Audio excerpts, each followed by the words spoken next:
Hi, welcome to The Shed. Today we're going to talk about a song that I wrote that's going to help you play beginning guitar chords with good technique. So what is technique? Technique is how you hold the instrument and how you use your fretting hand and your picking hand to play. Now we're going to be talking about chords, so I'm only going to be talking about technique for the fretting hand. I have 4 rules for technique. The first is that you're going to use your thumb and you're going to place it on the back of the neck. You don't want it hanging over. You don't want it like this. You want it on the back of the neck, and that's going to allow you to keep your fingers open so you have the most amount of room to get to the low strings, and you're going to have the most amount of squeeze power.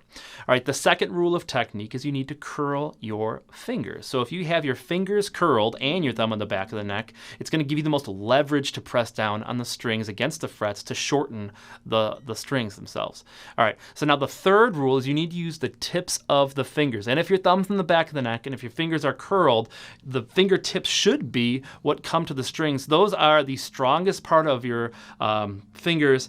And if you use just the fingertips, it's going to keep your fingers from contaminating other strings, from keeping other strings from vibrating. So if I put my first finger on the first fret of the first string, and if I use the tip of the finger, it's not going to touch the second string. And if it touches the second string, it's going to keep it from vibrating. Now, the fourth rule of technique is that when your fingers aren't being used on the guitar, they should still hover over the strings.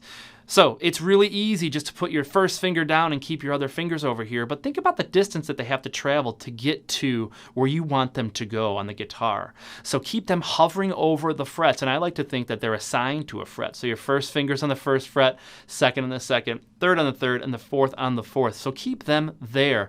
Now the song is called What You're Gonna Do. It's called What You're Gonna Do because when you're playing anything, whether you're playing a melody or you're playing chords or you're playing a bass line, you should always be thinking ahead. That's going to allow you to anticipate mistakes before you get there, and that's going to improve your time and your feel. So when I'm playing a chord, let's say I'm playing an E minor chord. So here's my E minor chord. It's just the top 3 strings open. And let's say I need to go to a G chord. I'm thinking about that G chord before I have to play it. I'm thinking about, okay, I need to use my third finger on the third fret of the first string. So I'm thinking about what I'm going to do before I have to do it. And that's the title of the song. And here we go.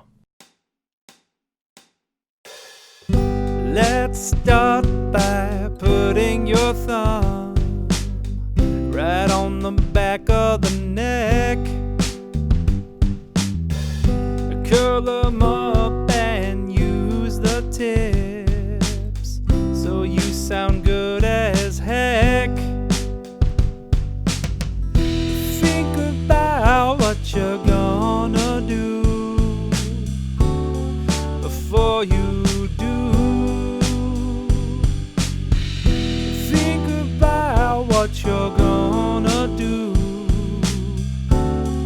before you do. Each finger is assigned to a fret, so you get better yet. Keep them over them when you don't play. It's hard to have them obey. Think about what you're gonna do before you do. Think about what you're gonna do before you do.